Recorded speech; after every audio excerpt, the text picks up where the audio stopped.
Raisoni College regarding this nanomaterials and their characterization and applications.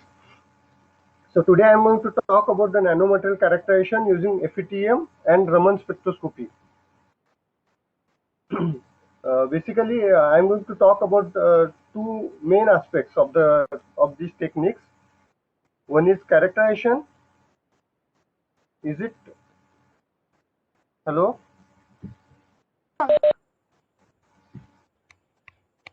Hello? Yeah. So one aspect is characterization of materials using a microscopy technique, and another is the characterization of materials using a spectroscopy technique.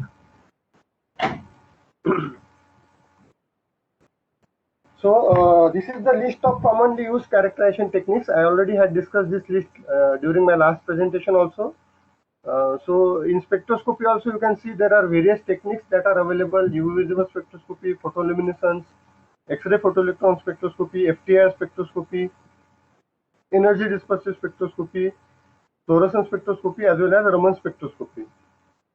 In microscopy also there are various microscopies available. Simplest one is optical microscopy. Then there is scanning tunneling microscopy, that is STM. Then there is atomic force microscopy, also called as AFM. And then there are field emission scanning electron microscopy and field emission transmission electron microscopy. So during my last presentation, I discussed about the field emission scanning electron microscopy, that is FESEM. So that was a surface characterization technique. Surface morphology of the sample can be obtained using that technique. But if you want to know more details about the sample, then field emission transmission electron microscopy is a very important technique. And today I am going to discuss about field emission transmission electron microscopy. And as I told in the last lecture also, this is not the complete list. There are many other techniques also that are available for characterization of materials. Among them, Raman spectroscopy is also very important. And one more important aspect of Raman spectroscopy is the origin of Raman spectroscopy is in India. So Sir C.V. Raman invented this technique, and he received the Nobel Prize for this Raman effect, and subsequently the Raman spectroscopy was evolved. Now Raman spectroscopy has evolved to such an extent that you have got a Raman microscope along with the Raman spectroscope for further analysis of the sample. So today I am going to discuss about these two techniques. I will not go much into the instrumentation details or the basic of the technology, because that you can find in any book or any internet source. What I am going to discuss more is how to interpret the results, how to get the information of the results, how to correlate the results, because correlation is very important so that you get results and you can present them in a proper way in journals or in any publications like in patents also. So I'm going to focus more on that aspect instead of basic aspects. So as I told you in the last lecture also, similarities there between light microscope and electron microscopes. But if you look at light microscope and transmission electron microscope, the similarity is more evident. You can see that in light microscope also there is a illumination source, a condenser lens, then there is a specimen, that means the sample, then there is a reflective lens, projection lens, and then the image is formed. In case of light microscope, the image is formed either in your eye or nowadays it is formed in the computer. In transmission electron microscope also the image is formed initially it used to be formed on the fluorescent screen, but nowadays images are formed on the computer. But you can see the striking similarity between light microscope and electron microscope. But what is the difference? Why do we prefer transmission electron microscope as compared to light microscope? The reason is electrons have a shorter wavelength than photons, and because of that shorter wavelength, the resolution and magnification is improved, because that depends on the wavelength. The shorter the wavelength, the better the resolution. How? That I will tell you. So this is basically the formula for resolution limit. D is equal to 0.612 lambda upon Na. So the smaller the lambda, that is the wavelength of the radiation, the better is the resolution D. So that way we have to go for this electron microscope. The lowest wavelength of a visible light is around 400 nanometer. Okay, which gives the optical limit of about 2.2 micron. So 0.2 micron is the limit of resolution for optical microscope. But if you go for a transmission electron microscope,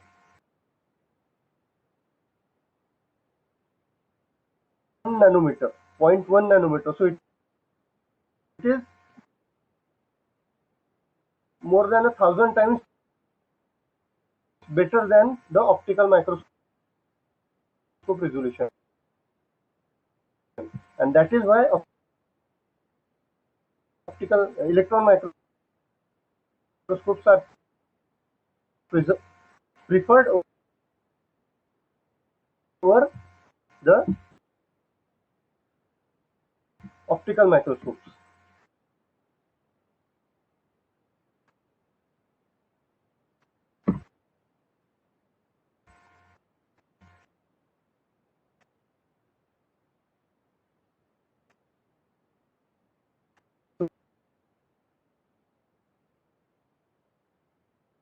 So this is again the formula which gives you the relation between the wavelength and the applied potential.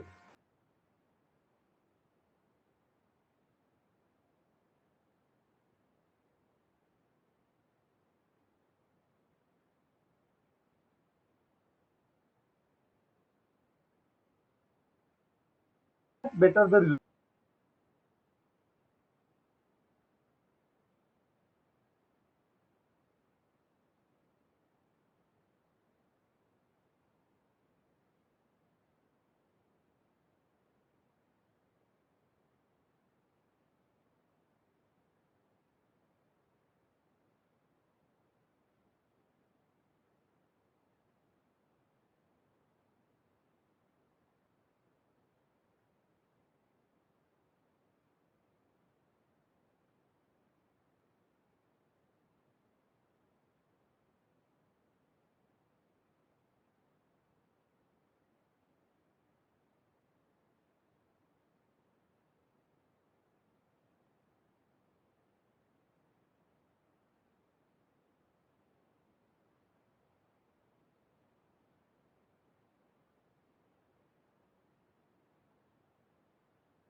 Sir, sorry to interrupt.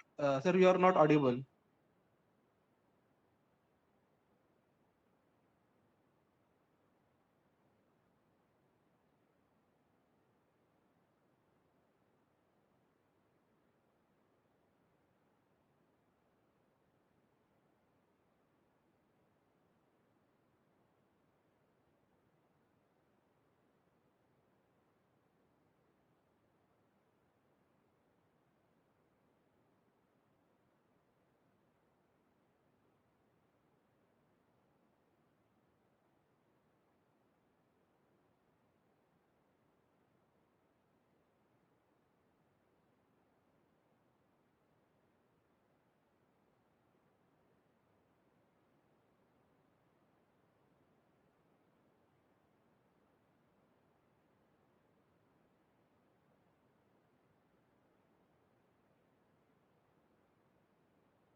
Kind of signals or beams.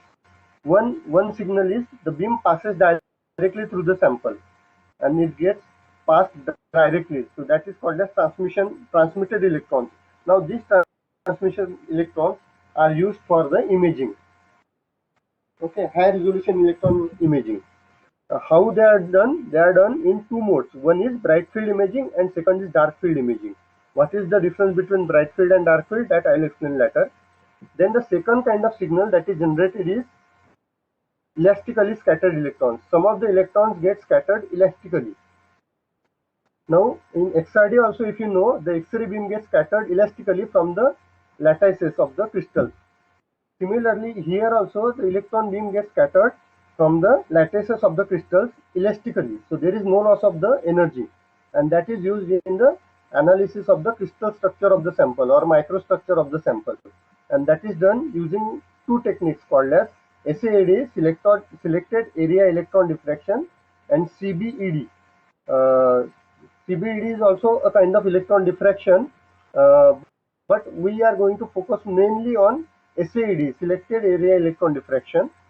And the third kind of signal that is generated is inelastically scattered electrons. The electrons that are not scattered elastically, there is a loss of energy, and now that loss of energy can be used to know the composition of the sample. Okay, and that technique is called as ILS, electron energy loss spectroscopy. So in TEM, we carry out the analysis of the samples using three modes. One is imaging of the sample. Second is you can study the microstructure of the sample using electron diffraction, SAED, and also you can know the composition of the sample using a technique called as ILS, electron energy loss spectroscopy. So I'll now explain how it is done. So basically, TEM is an electron microscope that uses the electromagnetic lenses to focus and direct the electron beam. The data is collected from the beam after it passes through the sample, which I have already explained in this diagram.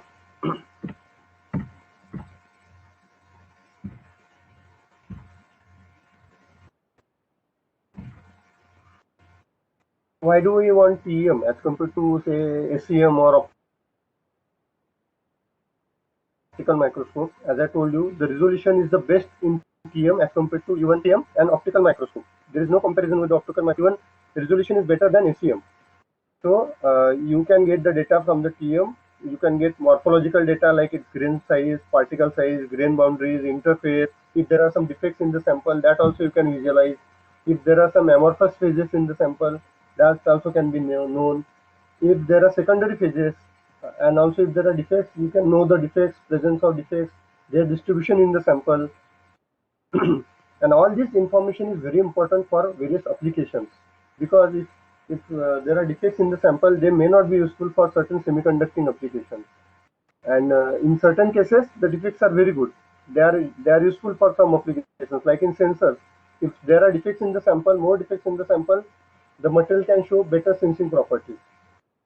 But in contrast to that, if you want to use it in some catalytic reactions, it is good that it should not have more defects. So based on the application, you should choose your sample, and TEM can help you to choose the sample properly. Also, you can get the information about the crystalline nature of the sample, its atomic and structural information, chemical composition of the sample, the bonding of the sample can be known, its electronic structure can be known, and if the sample is very small, if it is say size of clusters, few atoms only, then you can also find out the coordination number, which is very important parameter for cluster and its stability. Thus, TM is the most efficient and versatile technique for the characterization of materials, especially nanomaterials. As I told you earlier, TM can do imaging. It can do the imaging in phase as well as in contrast imaging, which I'll explain later. It can find out the information about the diffraction. So we are going to discuss about the selected area electron diffraction today. We are also going to discuss about the imaging.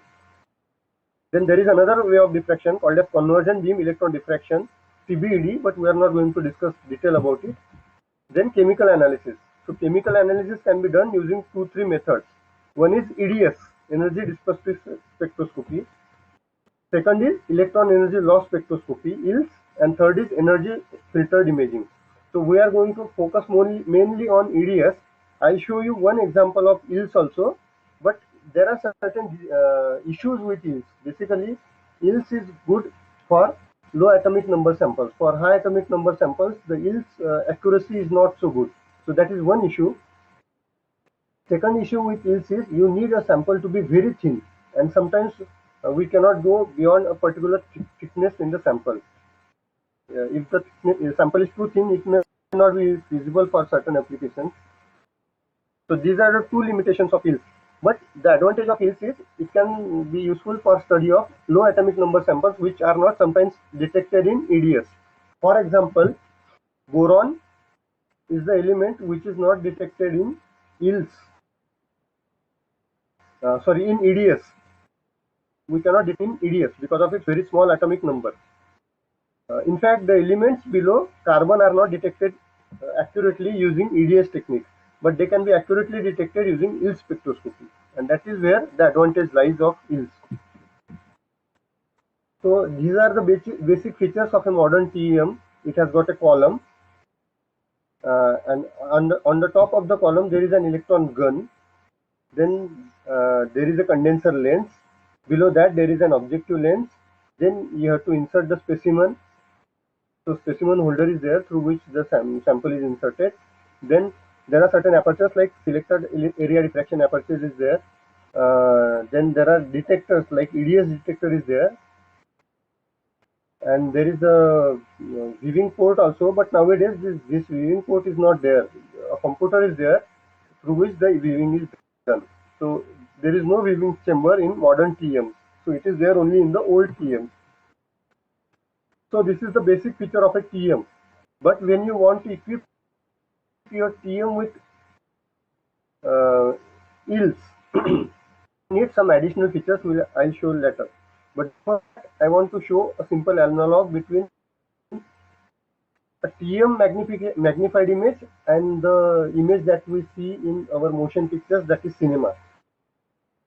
In cinema theater also you can see there is a lamp, there is a condenser lens, and there are slides which are very fast, and then there is an objective lens. So lens basically generates a parallel beam, and then that beam falls on the slide or on the film, and objective lens is there which basically focuses and defocuses and focuses the electron beam on the screen, and because of that you get a magnified image on the screen. In TEM also there there is a condenser lens, there is electron source like a lamp, then there is a condenser lens, then you have to put your sample specimen like the films are placed in the theater, then there is an objective lens, and you get a magnified image on the screen. So it's similar to a movie theater. So as I told you, in TEM, you need to carry out further imaging. There is a technique called as STEM, scanning transmission electron microscopy. So in TEM, you can also do an imaging like SEM. In scanning electron microscopy also, you scan the sample using an electron beam. Here also the scanning is possible and you can get SEM kind of image. And that is done using a detector, which is, you can see it is at the bottom of the whole instrument. And there another detector is also there for ELS, electron energy loss spectroscopy. So the STEM basically is very useful tool for further analysis of the sample. So you can see that the electron beam is falling on the specimen, the sample, and you get different kind of images. You get bright field imaging, you get dark field imaging, and also you get annular dark field imaging. How it is useful, that I'll explain in the subsequent slides. So imaging, if you look at the imaging using TEM, there are two important modes: one imaging, second imaging, and there is the mode also that is called as high resolution imaging. Now in high resolution image, you can actually see the crystal of the sample, the lattices of the sample. So that is why this high resolution imaging is also very important. And we analyze our samples using all these three modes. I'll show you the examples of all these three modes in subsequent slides. So what is the difference between bright field imaging and dark field imaging? So in bright field imaging, the field or the background is bright, okay, and the sample appears to be darker in the background. So that imaging is called as the bright field imaging. You can see the image on the left hand side. It is the bright field image. Now image on the right hand side is called as the dark field image. Why? Because the field or the background is dark and the sample appears to be bright. So these are the two ways in which you can do the imaging. Now you get the bright field image when the electron beam directly hits the screen. You get the bright field image. Now when you block the directly transmitted electron beam and you capture the diffracted beam, or what you can say, the reflected beam, you get a dark field image. Okay, so you have to block the field image, then only you can obtain the dark field image. Most of the cases, in most of the TEM and most of the samples that we analyze, CMAT, we use bright field imaging because it is very simple and very useful to obtain information about the sample. But in certain exceptional cases, we use dark field imaging. Dark field image, of that I'll explain in the subsequent slide. So this is the difference between bright field and dark field image. So this is the sample where we have got a matrix of some organic, and in that organic matrix the silicon particles are there. You can see very small black colored particles. So these are basically the silicon particles in some matrix, organic matrix, composed of carbon. So we sometimes want to know the proper distribution of silicon. So the image on the left hand side is bright field image of the sample, but we want to know the proper those that you are seeing material. So we want to know the actual presence of organic material and the silicon. So we have done dark field imaging. Now dark field imaging gives you the atomic contrast. That means the more atomic number element will give brighter spots and less atomic number elements will give lighter spots. So you can see here, as I told you, that honeycomb like structure is made up of carbon or some organic content, and silicon is distributed within it. So that honeycomb like structure, you can see it is grayish in color, whereas you can see bright silvery shiny spots in that. Those white spots are silicon. So you can see the distribution of silicon in that organic matrix using the dark field imaging in a better way as compared to the bright field imaging. But the advantage of bright field imaging is here the resolution is good. In bright field imaging, you can identify each and every tiny particle. in that image. Whereas in the second image, dark field image, you cannot identify very small particles, which will give very small contrast. So that way you have to choose properly and wisely which kind of imaging you want to use. If you have got a sample which is of composite nature, like some inorganic material is dispersed in some organic matrix, then you should go for dark field imaging. Otherwise, bright field imaging is good. Then diffraction. As I told you, diffraction occurs because of the elastic scattering from the sample. So in diffraction also there are different kind of patterns that are generated, and based on that you can identify or you can identify certain important aspects of your sample. One is Kikuchi patterns, then second is convergent beam electron diffraction, then third is ring patterns, and fourth is spot patterns. So depending on what kind of samples you have, you will get this kind of patterns. But we are going to focus on the last two, ring patterns and spot patterns, because they are the mostly observed patterns in the samples. So diffraction basically occurs when the sample gets elastically scattered. Sample scatters the beam elastically. Now that beam, if you see in the schematic, you can see there is a gray colored region. Now that gray colored region basically is the elastically scattered electron. And now when you want to see that, you want to block your incoming beam.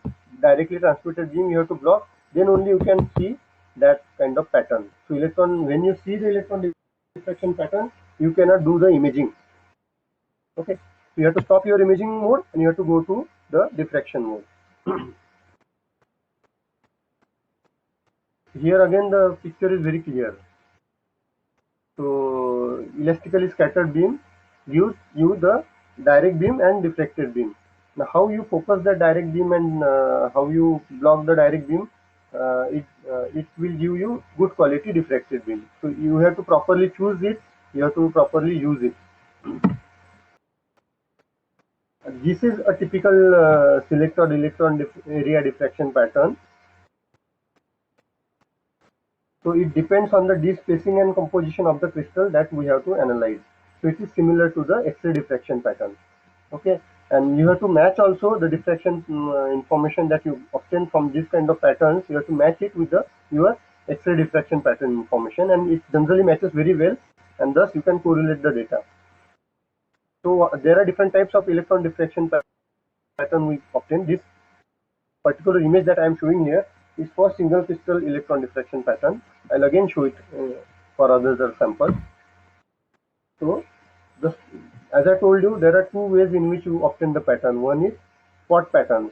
So here you are seeing certain spots, but they are not randomly oriented, and they are not randomly arranged. The spots are arranged regularly.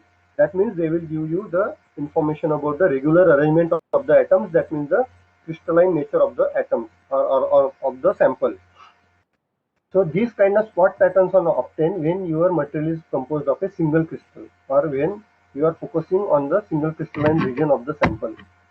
So for single crystalline nature, or for single crystalline sample, you will get certain spot like pattern like this.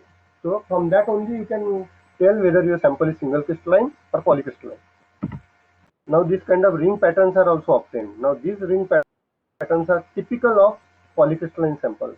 Polycrystalline sample, what is the difference between polycrystalline and single crystalline sample? In single crystalline sample, the grains are oriented in a particular direction.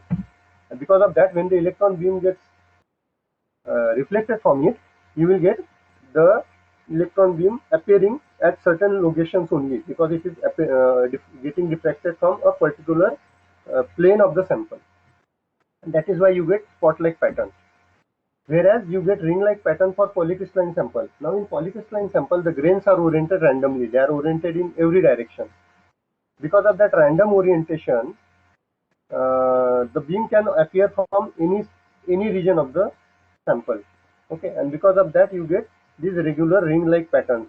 Okay, now if you have an amorphous sample, you will not get such regular ring-like pattern. These ring-like patterns basically correspond to particular planes of the sample when you have a polycrystalline sample. Thus, from electron diffraction pattern, you can know whether your sample is single crystalline or polycrystalline. You can also get certain CBED, convergent beam electron diffraction patterns also like this, but these are basically obtained for certain kind of ceramic materials or certain kind of metals or alloys, but you have to do a lot of sample processing for that, and then only these kind of patterns can be obtained. You can see those patterns having some crisscross lines and some typical shapes. This is for a stainless steel 316 sample along 111 zone axis. So you get a pattern like this. If you take it along 100 zone axis, you will get a different kind of pattern instead of this. These are the Kikuchi patterns. So these are basically thick region of the sample. If you analyze, you get certain spots, but these spots are also like acting as the emitters. If you look at here in these images, not here. If you look at here in the single crystalline image, here you will not see any spot emitting secondary radiation. Okay, but in Kikuchi pattern, you can see the emission of secondary radiation from each spot. Okay, now that secondary radiation is because of the thick sample. So you have to be very careful while studying the samples. You have to be careful while studying the artifact effect. As I told you, in summary, if you have got a single crystalline sample, you get single spots or the spots structure which is shown in the figure A, and by knowing the distance between the central spot and the adjacent distances between the adjacent spots, you can know their orientation also. For example, see the 0, 110 and 200 orientation for this particular sample by knowing the distance between the spots. When you have got a single crystalline sample, in most of the cases the sample is polycrystalline, and you get the ring-like patterns which are shown in the figure B. Ring, and also by knowing the radius of the ring, each ring, you can know the presence of the particular plane. And if your sample is amorphous, for example, say glass, in that case you will not get spot-like pattern. You will not also get sharp ring-like pattern. This ring-like pattern like this, which is shown in figure C. So that halo kind of pattern is basically due to the amorphous nature of the sample. So whenever you will see any polymer sample or any glass sample, you will see a hollow like this and not the regular crystalline nature which is shown in the figure A and B. So by diffraction pattern also you can study lots of properties of your sample, whether it is single crystalline, polycrystalline or amorphous. Now these are our examples. So this is the example of CDS nanoparticles. I have given here 4 images. The first image on the top corner on the left side shows you a scale of 50 nanometers. That means the black line that is shown below that 50 nanometer, the distance between the length of that black line is 50 nanometer. Now knowing this length, you can find out the particle size of your sample. For example, for this sample, the particle size is around 30 to 40 nanometers, smallest size, whereas the bigger particle sizes, which are triangular shape and hexagonal kind of shape particles, their size is around 300 nanometer. By knowing this distance, I can calculate that.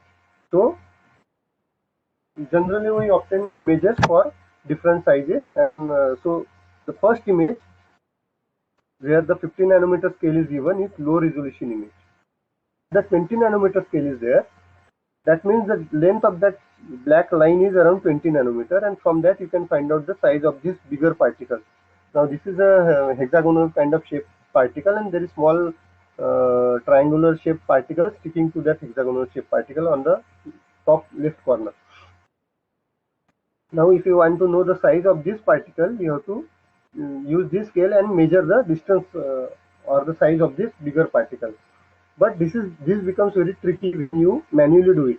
So there are certain softwares through which you can measure that distance. I'll try to find you how it is done using a software.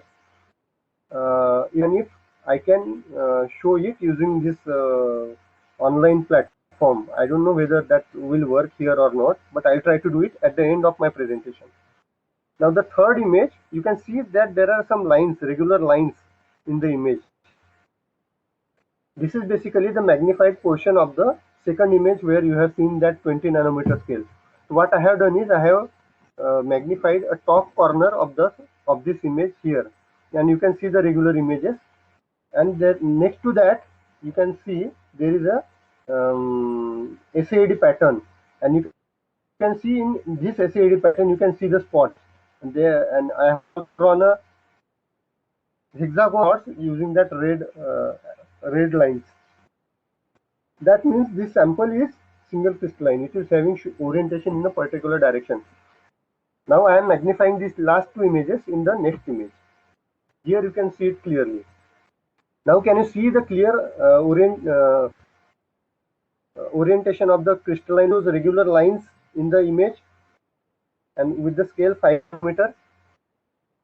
Now the 5 nanometer scale means the length of that scale is 5 nanometer, and the length of the crystal is more than 100 nanometer. But over that 100 nanometer distance, you can see the lines are oriented in a particular direction, except at the corners, at the edges. And the electron diffraction also shows the single crystalline nature for this, and this correlates, the electron diffraction pattern correlates with this image also, because here it has got a particular orientation, the crystal in a particular direction. That is why you are getting a single crystalline spot like pattern in the electron diffraction. So that way we can correlate our property and whatever the information that we get. So that way we are getting here, this is the magnified image of the sample. Just a moment please.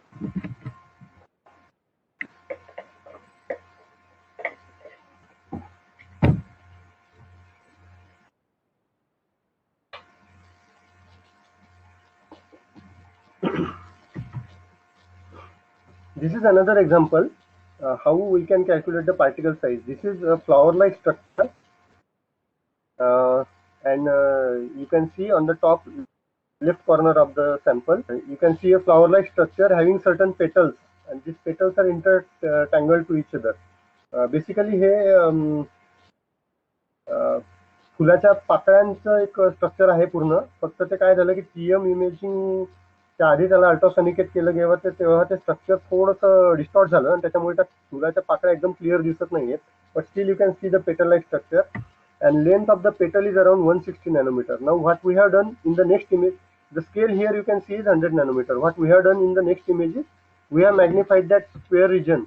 In the first image you can see one square, white square. So we have magnified that region in the next image. Now length we have already calculated, it was around 160 nanometer. Now the thickness of that petal is around 18 nanometer. For another petal that we can see there, the thickness is around 13 nanometers. Now this kind of measurement is done using a software which is there in the machine. I'll try to show it afterwards. Now the third image, where you can see the 5 nanometer scale, you can see that there is no one type of orientation. For particular region, you can see orientation in one direction, and we also could calculate the distance between two lines. That was around 0.28 nanometer.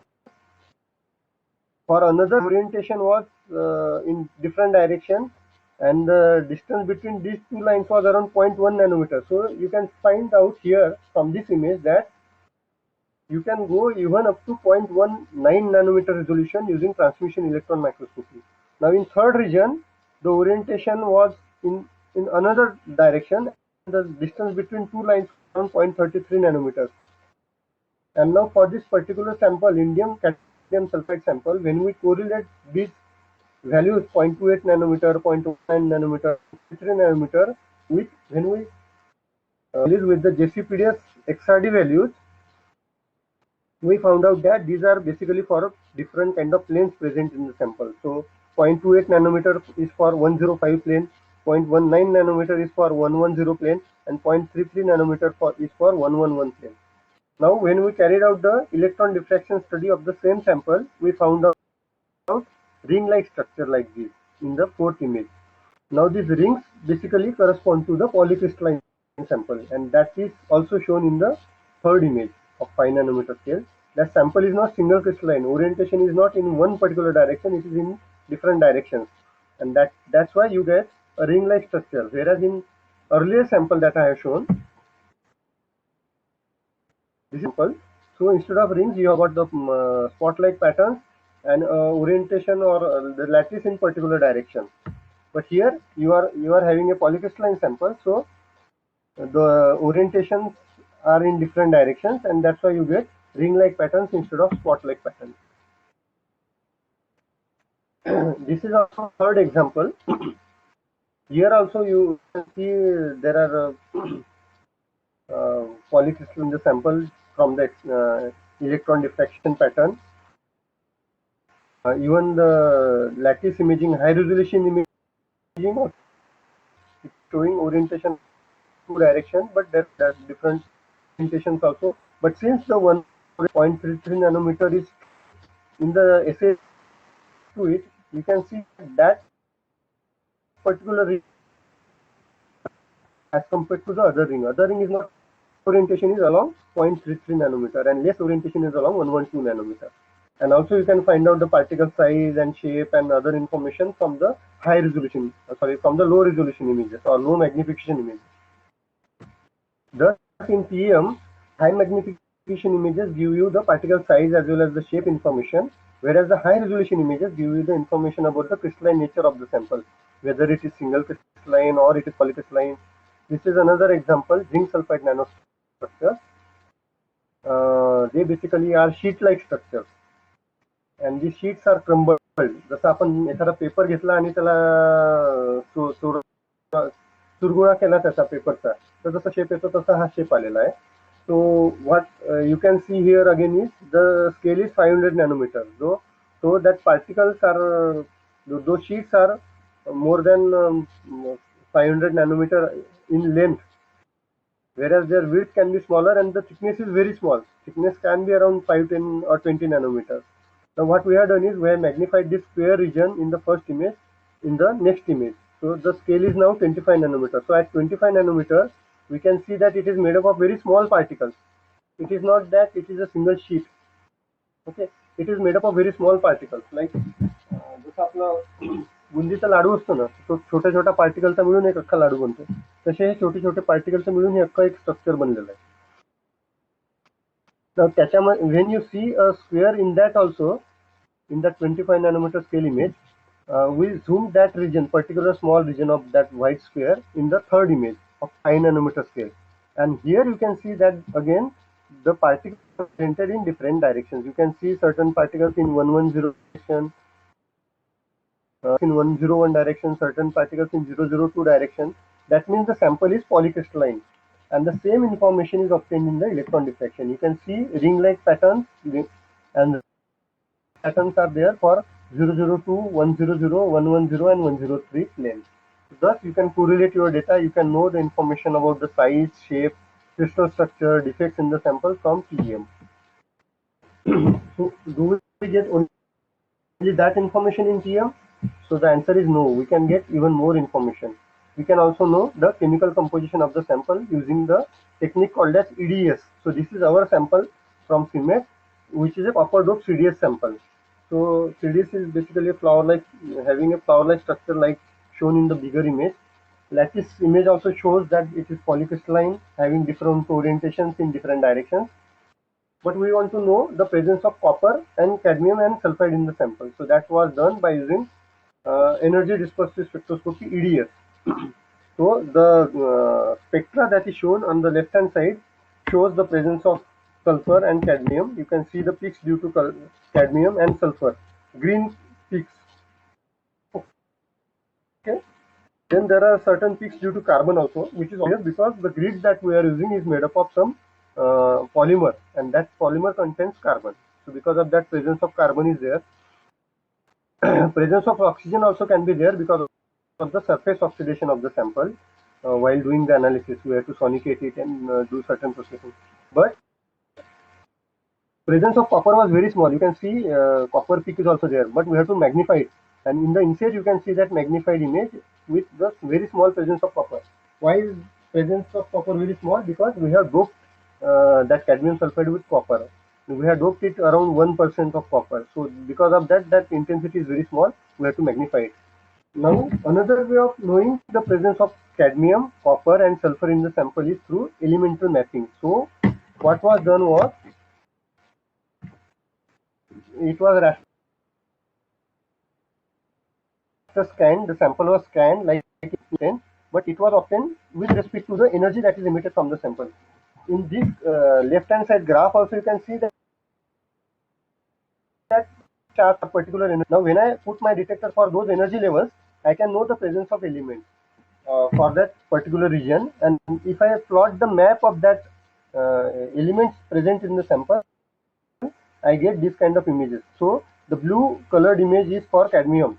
It shows the presence of cadmium in the sample. The red color image shows the presence of sulfur, and the green color image shows the presence of copper. So copper is distributed throughout the sample. Sulfur and cadmium are overlapping. That means cadmium sulfide is there present in the sample.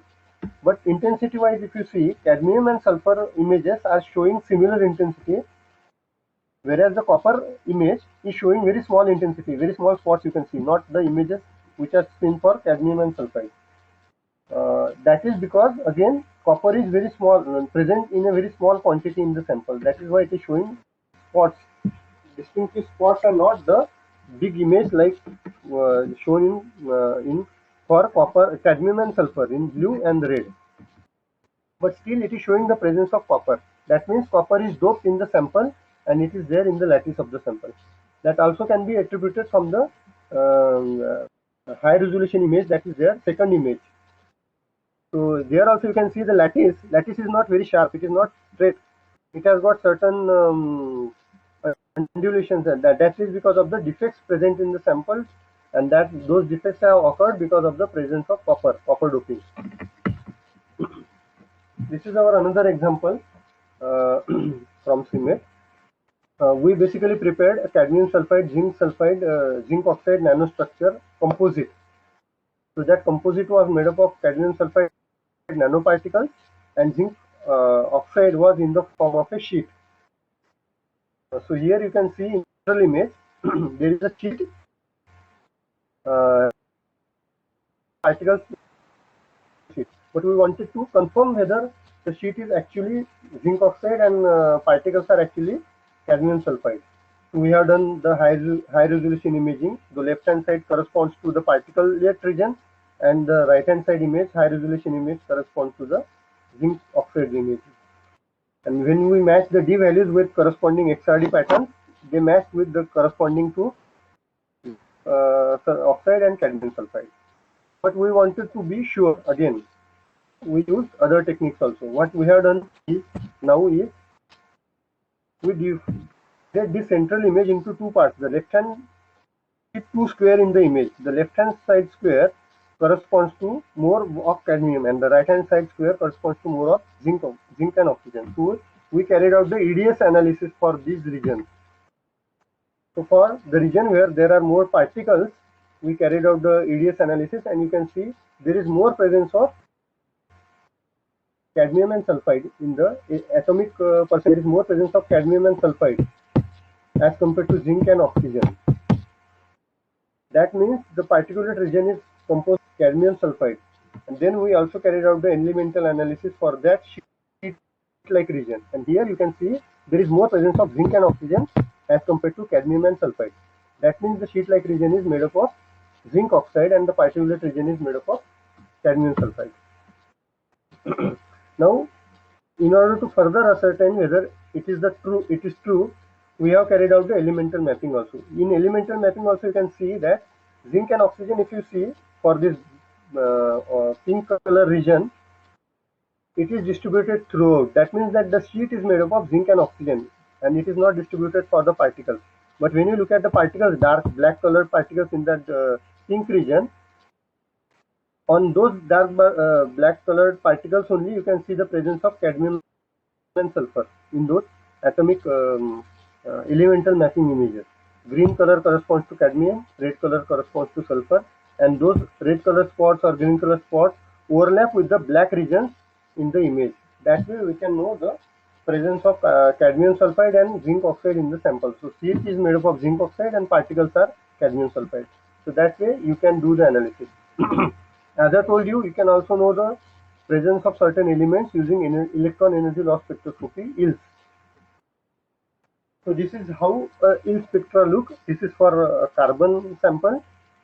The peak at around 285 electron volt here. The first peak, very small peak at 285 electron volt corresponds to the carbon. And but you can see there is a lot of background noise. So you have to filter the background noise. Then you have to find out the peak due to carbon in the EELS. And that is why most of the time EELS is not studied. But just for the sake of completion, I have shown this EELS. So this kind of information can be obtained from the EELS. Now sample preparation is also very important in TEM.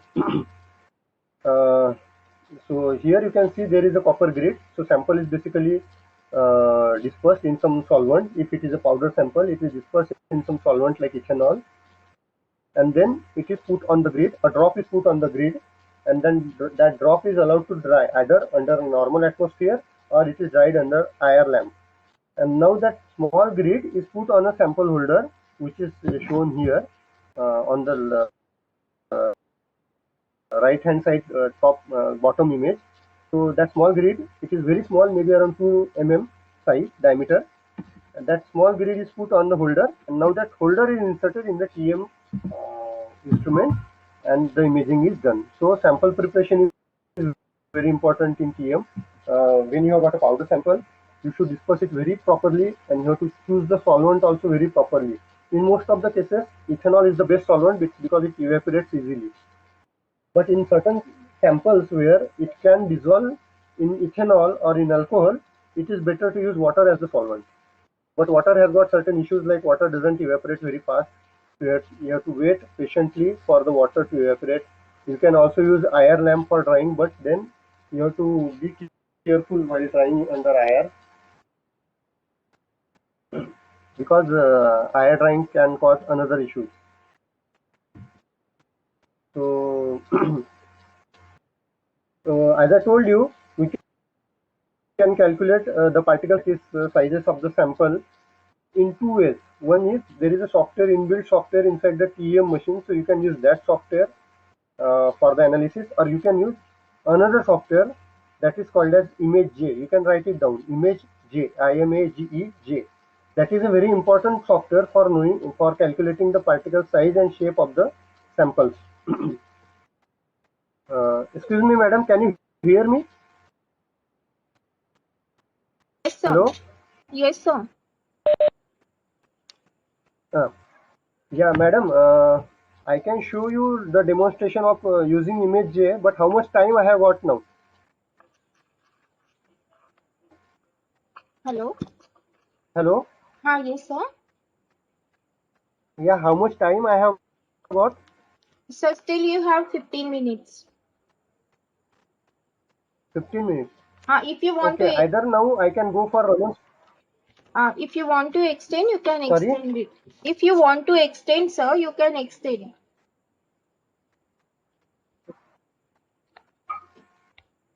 Okay, madam, thank you. I'll first try to explain size calculation using ImageJ. If I cannot do it, then I'll go for Raman spectroscopy. Okay? Okay, sir. Okay.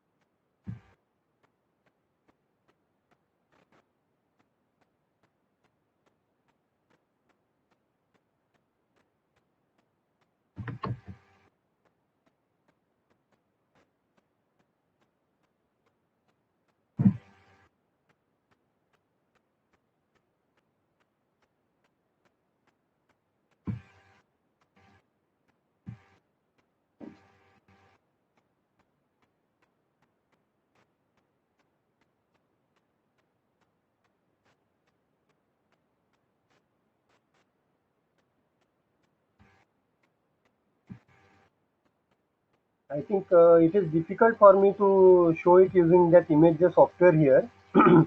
uh, but you can write it down. ImageJ is very important software for such analysis.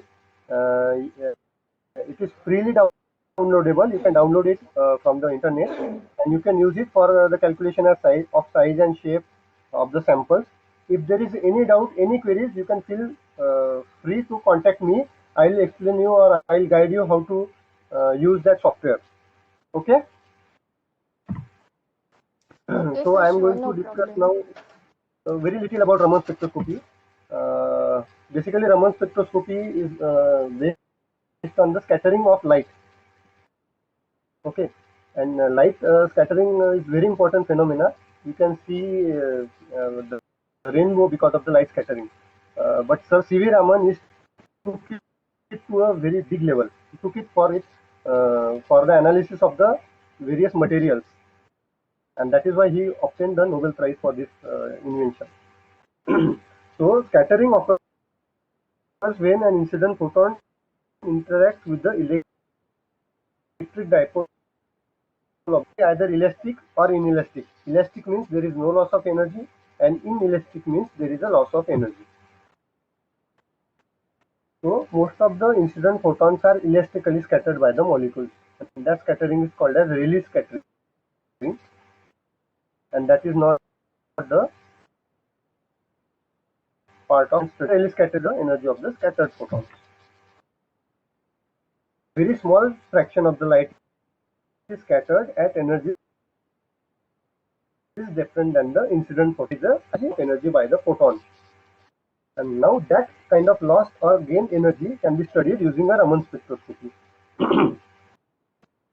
So Raman effect basically it is an inelastic scattering process, and it was observed first in 1928. So as I told you, what is Raman scattering?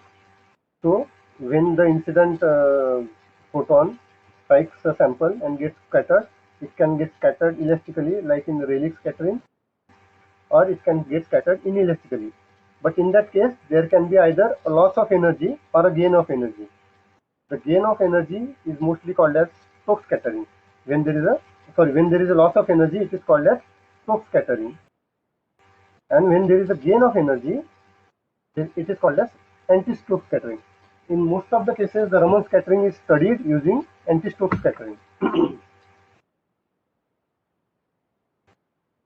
I will not go into the details of this because the time is very short. This is how the Raman spectroscopy is done. You excite the sample with certain excitation, and then because of that excitation, the molecules start to either rotate or vibrate, and then there are shifts in the energy levels of the sample, and because of that, certain photons get scattered inelastically, and you have to capture that photons and study them. And why it is difficult? Because 1 in 10⁻⁷ photons get scattered inelastically. So that means very small number of photons get scattered inelastically. So you need a very good instrumentally scattering. And that is why Raman spectroscopy is a powerful technique, but it is not very simple technique. Like you need a very good detected coherent excitation source, and nowadays lasers are used for Raman spectroscopy. Very good, reliable, accurate results. So this is one image that can show a Raman effect in the earlier days. So the beam falls on the sample, and you get certain excitation bands, but there is a lot of noise in the sample, so you cannot study it properly. But when you study that same sample, which is there in the middle, through a particular wavelength filter, you can see two bands. So you have used a 488 nanometer band rejection filter, and you can see presence of two. One beam is falling on the sample, you can expect one band only because of the elastic scattering of the sample. But there is another band, and that band is basically due to the, you can see the intensity of that band, second band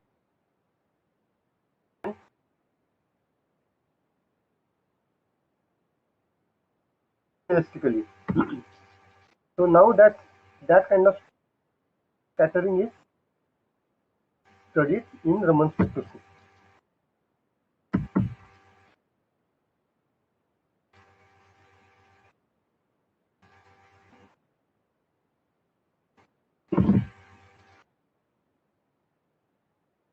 Study them using different kind of presence of different modes. So in a Bunsen ring shown here, it shows certain modes, existing modes also, and presence of those modes can be studied using Raman spectroscopy. Here, so here is at 992 centimeter inverse, and also this stretches at centimeter. The presence study your material. So again, it is kind of a fingerprinting technique. So fingerprint of one material will not be same as the another material. Similarly, the Raman spectrum or Raman patterns of one material may not be similar to the another material. So that's why it is very important to study. And also it is complementary technique to the infrared spectroscopy. Certain modes or certain vibration modes that are Raman active, they are not IR active, and certain modes that are IR active may not be Raman active. I have given one example here. C double bond O molecule, if you consider, certain modes are Raman active, especially the symmetric modes. Okay, whereas asymmetric modes are not Raman active, but they are IR active. And by studying both the techniques, you can get more information about the sample as compared to the single technique. The examine versus infrared spectroscopy. So the bottom one is Raman spectroscopy. You can see certain modes highlighted by blue color. Those certain modes are Raman active and IR inactive. Vice versa, certain modes are IR. For example, the mode at 1600 is Raman inactive but IR active. Around in the range of 2800 to 300 centimeter inverse, it is IR inactive but Raman active. You can see sharp peaks there. So by combining these two techniques, your material in a better way. That is why Raman spectroscopy is important along with IR spectroscopy. Only advantage of IR spectroscopy is it is cheaper as compared to the Raman spectroscopy.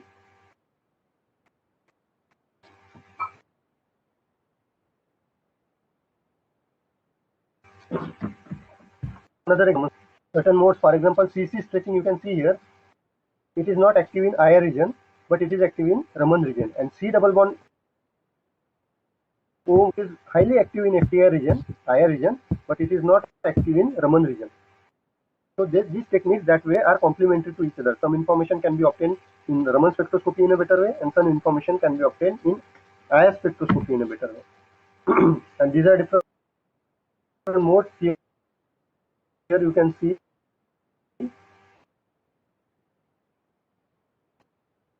for different kind of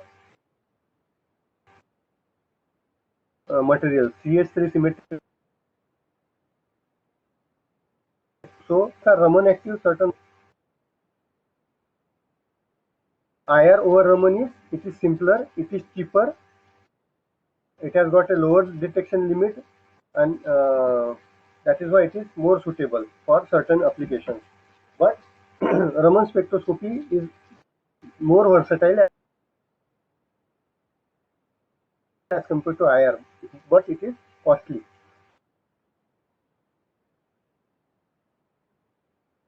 If you want to know fraud, Raman spectroscopy is very good. For example, pearl. If you want to know pearl, मोती ज्याला म्हणतात, if you are fabricated in the lab, you should study Raman spectroscopy. Strong band at around 1100 centimeters. So the pearl is basically made up of carbonate along with or pearl. Which are not actual, or calcium carbonate at around 1100 centimeter inverse. It is reduced. So by knowing that, you can know whether your material is false or true. Nowadays, it is also used to study the color spectra of Ajanta and Ellora caves. The ancient people made those beautiful there, and using the conditions. Want to know, you have to take that paint out and study it, but that will be a destructive technique, whereas Raman spectroscopy is a non-destructive technique. So people are using Raman spectroscopy to study those paints in those Ajanta and Ellora caves nowadays, because nowadays it's so available. Ivory and plastic. This is also there. Means many people try to sell certain items saying that they are made up of ivory, that means Hathi Danta, but they are actually made up of plastics. If you want to know whether the material is actually made up of ivory or it is made up of plastic, you can carry out the Raman spectroscopy study. And then there are certain bands that are present for Raman ivory, and there are certain bands which are present for plastic. And by comparing these bands, you can know whether the sample is made up of ivory or it is made up of plastic. So that way, Raman spectroscopy is very useful in forensic studies and in study of ancient materials and artifacts, effects and artifacts, other things. But in material science also, Raman spectroscopy is very important. I am showing you here some of the examples of Raman spectroscopy and how sample preparation can affect the modes.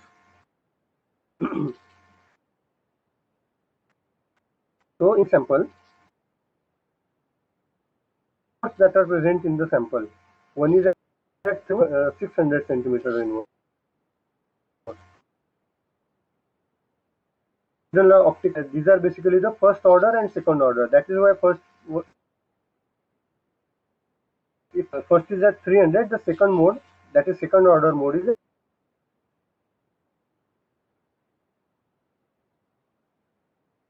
you can see the Raman spectroscopy samples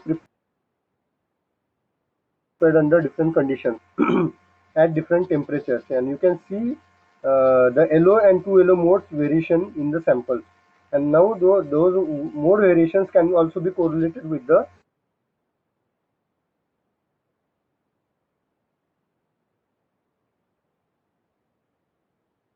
sample. For example, the sample prepared at 200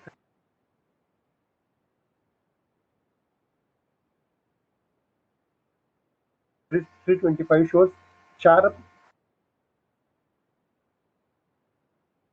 peaks, but the intensity of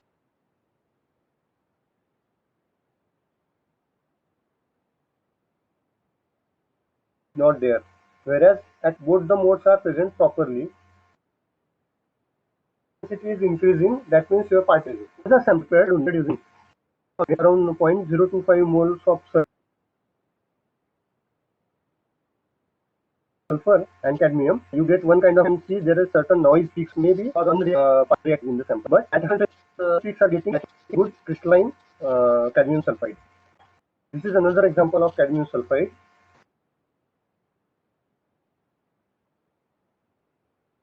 One was grown on substrate and second was grown on FTO substrate. So the one which is grown on glass substrate is showing very sharp peaks, and when you shoot it with the also, it is showing increase in the particle size. But when the same sample, when the same cadmium sulfide film is grown on FTO substrate, it is showing broader peaks. And also there are the peaks are as compared to the films grown on glass substrate, simple glass substrate as compared to FTO substrate. That means on FTO you need to modify your process parameters or synthesis parameters to get good quality TDS films.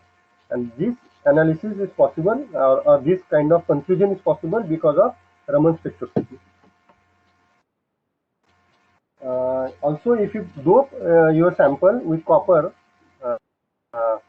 that means if you do the copper doping obsidian sample, your Raman spectra peak gets shifted by around 5 centimeters inward.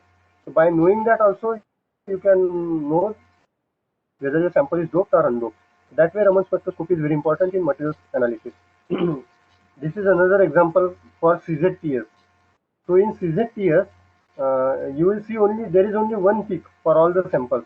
but whether it is symmetric or asymmetric, that is also very important. If you look at these samples here, that peak is asymmetric. That means it is not showing a bell shape kind of thing, but it is showing extension in one region. It is showing extension in the lower centimeter inverse region. And when you deconvolute that peak, it is showing the presence of three peaks. So that means that single peak is not made up of only one composition, it has got three compositions. And that means that cadmium sulfide is made up of three, it is not pure cadmium sulfide, it has got, it is not pure cadmium zinc tin sulfide, it has got certain impurity peaks also. So this kind of impurity presence can be shown by using Raman spectroscopy. Then nowadays a lot of people are doing a lot of research on graphene. When it's formed or not, it is better to use Raman spectroscopy. So why? I'll show it here. If you look at the Raman spectra of graphite, it shows three bands basically. One is band due to G, D, and 2D. Look at Raman spectra, it will show again three bands, band due to D, band due to G, and band due to 2D. But there is a difference. You can see the intensity of it is reduced in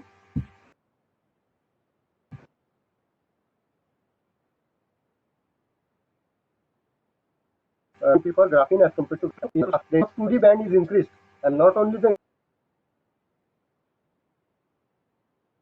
intensity is increased of the peak, showing that you can know whether your graphite, initial graphite that you use of graphene, is very important. Also, can single layer of only one layer of graphene or two layer of graphene? You want to use them for preparation electronic devices, especially for transistor applications and sensor applications. So that case is very important. You can see here either there is a shift in the intensity of the G band, or there is change in the position of the G band. Doing that, you can know the presence whether you are graphene, double layer graphene, or triple layer graphene. D band is also very important, but here in Raman spectroscopy, if you see, D band is not significantly seen. But D band can be significantly seen when there is a presence of defects in the sample, and that point is used to study whether your sample is graphene oxide or it is graphene. Most of the people use Summers method for the synthesis of graphene, but during that synthesis method, initially graphene oxide gets formed. Now you have to reduce that graphene to get reduced graphene oxide or graphene. So to know whether your graphene oxide that is formed during Summers method is converted to graphene or reduced graphene oxide, Raman spectroscopy is very important, because D band is more dominant in Raman spectroscopy of graphene oxide, and G band will be dominant in Raman spectroscopy of graphene sample. So that way it is important. It can be studied. Then second is 2D band. Whether your sample is single layer or multi-layer, that can also be studied using this 2D band study. So in the graph on the left hand side, you can see there are multiple peaks which are overlapping to each other in the sample when you have got a many layers, multi-layer. For single layer, you can see a very single symmetric peak. So by knowing the ratio of this peak, particular peak, 2D band peak, and the ratio of the value of G band peak intensity, and if you calculate the intensity ratio, if it is around 2, you get a single layer graphene. If it is around 1 also, you get multi-layer graphene but few layers graphene. And if it is less than 1, that means you are getting graphite instead of graphene. So by knowing this, you can study the properties of graphene. Also similarly, you can study the properties of MOH2. MOH2 is also very good, very important semiconductor material, and it is it is said that it will replace silicon in the near future, because most of you may be knowing about there is a limit on semiconductor size. Okay, and that limit will be there, and you cannot go in reducing the size of your semiconductor devices. That means you cannot do the miniaturization. But if you want to go to the molecular level devices or maybe few layer devices, you have to go for MOS2. MOS2 is also a very good semiconductor having properties similar to the silicon. So in near future, MOS2 based transistors or electronic devices will replace silicon based transistor or electronic devices. Now to study the layered structure of MOS2, again Raman spectroscopy is important, and that analysis is done by two ways. One is basically by using a fingerprint mode. So the fingerprint modes of bulk MOS2 are present at 383 centimeter inverse and 408 centimeter inverse. That is for bulk MOS2. But for electronic devices, for fabrication of electronic devices, MOS2 has to be grown in the form of a layer structure or a very thin sheet, and it has to be a very thin, maybe one atomic layer thin. That means one layer of MO and one layer of S. And sorry, MO layer sandwich between one layer of S and one another layer of S. So that kind of sandwich layer has to be there of MOS2 for fabrication of electronic devices. Now whether your device containing MOS2 is made up of single layer or two layer or three layer, it determines its electronic properties. And to know whether it is made up of one layer, two layer or three layer, Raman spectroscopy is important. You can see here, with the increasing in the number of layers, you are getting the distance between these two fingers is increasing. So that means when you will go on reducing the number of layers, the distance will go on reducing. So actually fingerprint peaks are at 383 and 408, but they will go even up to 386 and 405 nanometer. And because of that shift, you can know whether your sample is single layer or two layer or three layer. So you can, that way you can study by using a fingerprint mode analysis. Then there is also another technique which is called as a low frequency mode analysis. Now here you can see that this study is done at higher values, like in the range of 350 centimeter inverse to 420 centimeter inverse. Whereas for low frequency mode analysis, the analysis is done at low values, like 10 centimeter inverse to 35 centimeter inverse. And here you can see that the one peak, single peak is shifting. It is shifting from around 32 centimeter inverse to 22 centimeter inverse, and that is a very huge shift. And that way you can know whether your sample is single layer or few layers. But each method has got certain disadvantages also. For example, method 1 shows all the layers, but the contrast is poor. You can see in the image also. The contrast is poor for higher number of layers. Especially you can see if you see 4 and 5 number of layers, the contrast is very poor in imaging also. But for mode 2, the contrast is good, but it is not very accurate for low number of layers. Like for example, mono layer sample, one number of layer sample, blue color shown here, it is absent here. So it is not very accurate for very small layers, and that's why you have to combine both. If you combine both, you get a combined map like this, and you can get better images also. And here also I want to tell one more thing. In Raman spectroscopy, you can also do imaging like this. So this is basically a Raman macroscopy image or Raman map of the sample. So simultaneously you can do imaging as well as analysis, but the resolution is not so good. You can see the scale here, it is 1 micron, but still you can do the analysis of the samples. So that's all I wanted to discuss with you.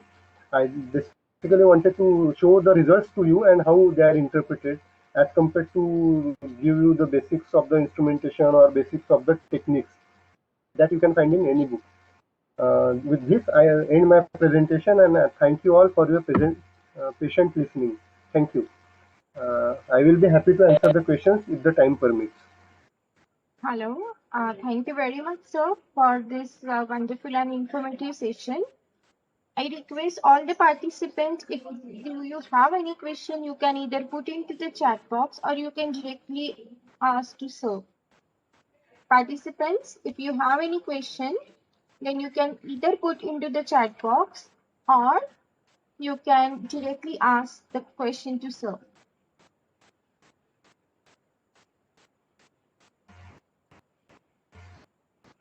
So I think there is one question. How Raman spectroscopy is useful in